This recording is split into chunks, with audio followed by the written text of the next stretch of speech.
Welcome to Reviewed Gaming, where we give you our honest opinions on the latest and greatest video games out there. If you're new to the channel, don't forget to subscribe and hit that notification bell to stay up to date with our future videos. Now enough with the introductions, sit back, relax, and let's review.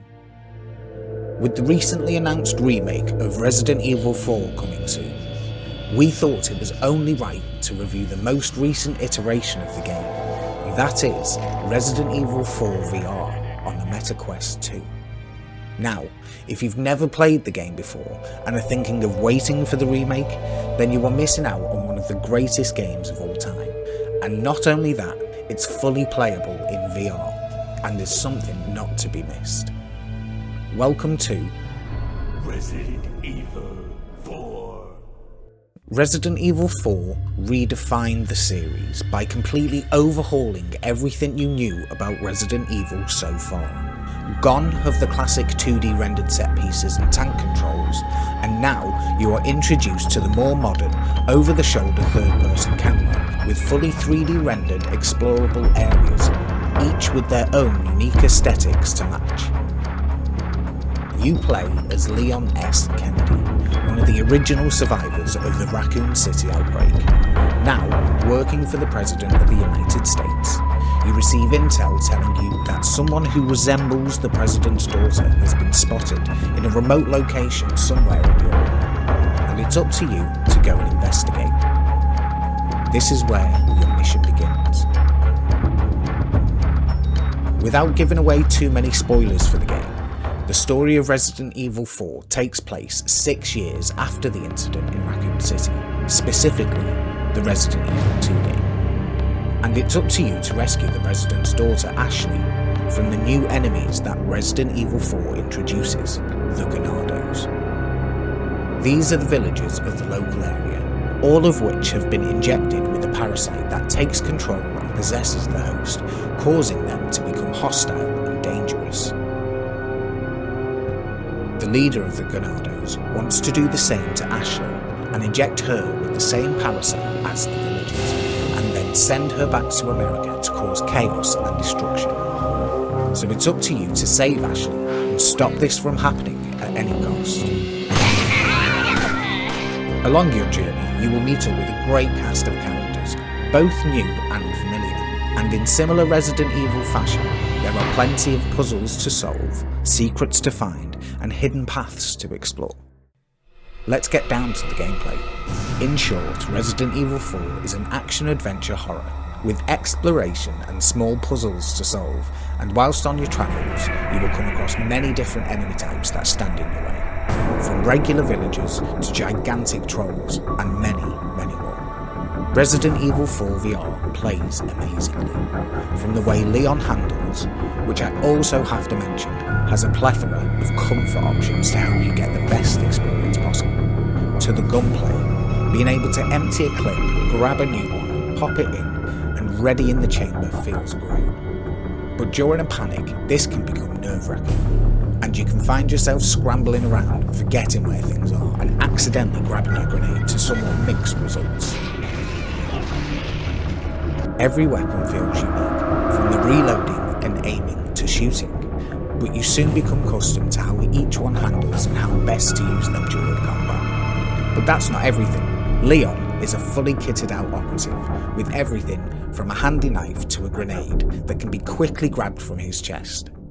Grenades are fun to use. Not only can they help you out in sticky situations, but grabbing one from your chest, pulling the pin and throwing them feels incredibly intuitive. And it's a game that needs to be experienced in person. Resident Evil 4 also introduced a whole new inventory system, which is heralded to be the best version of a storage system Resident Evil has done to date. This is due to being able to rearrange and organise your storage to exactly how you like, with the option later to expand your storage via an upgrade that can be purchased from another new addition to the franchise, the Merchant, who shows up in all sorts of random locations during your playthrough. As you progress through the story, you manage to find and rescue Ashley from where she was being held captive, and now you need to escort her to the nearest evacuation point to get her to safety as quickly as possible. This changes up the way the game is played during this time, by making you able to give certain commands to Ashley such as follow, stay and hide. And in the environment, there are certain places that Ashley can actually hide, keeping her safe during combat situations. I will mention here though, Ashley herself cannot attack the enemy, so you need to make sure you can keep her safe as much as possible. Because if she manages to get caught or even worse, it's game over, and you will start back at the last save you made. Playing Resident Evil 4 VR gives you a great sense of how large and open the world is that the developers created for the game. This also creates new and interesting ways for you to explore and take down the enemies. If you have already had the chance to play through Resident Evil 4 in flat screen mode, then you know just how much fun this game is. And don't worry if you think that the VR version takes away from the original in any way, you are mistaken. As if anything, this is the definitive way to play this game, with an immersion like never before. The developers completely remade the game from the ground up to ensure that you are not just getting a VR version, but a fully made for VR version. This guarantees you're getting the best experience possible. Exploring locations from the perspective of Leon is incredible, and you get to see the game in a whole new way. Being able to check each location you visit thoroughly helps you see enemies in the distance or items that you need. Checking around corners and peeking through windows to make sure it's safe makes this version of the game completely different to what you may have already experienced. As you progress through the game, you visit many different locations, each with their own unique look and feel. From the main village area to a church upon a hillside graveyard, and crossing a terrifying huge lake hiding dangers lurking below. Everything has been immaculately recreated for VR and looks stunning. Later in the game, the time of day starts to shift, gradually getting darker with frequent downpours. The atmosphere starts to change, and the enemies start to become stronger, and you take further into more creatures. There is so much I could say about this game. The experience is fun, scary and exhilarating from beginning to end. For a game that is over 15 years old, it still holds up as one of the best games in the series, and being able to play that all from the new perspective is amazing, especially if you've played this game when first released. You need to experience this.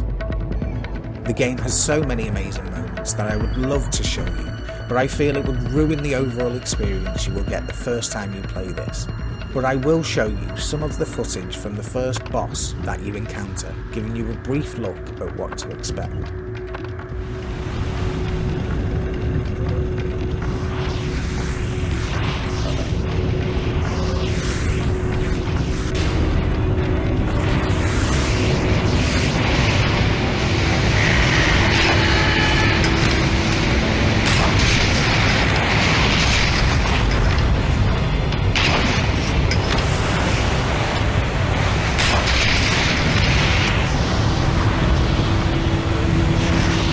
Now, the footage captured for this video does not represent how the game looks inside the Quest headset.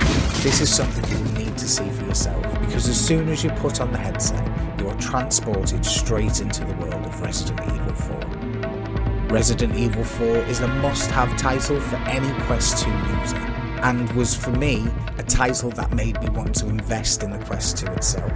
And I will say that I am not disappointed. I enjoyed and still do enjoy every single moment of this game, and I cannot wait to see what is new in the remake coming later next year.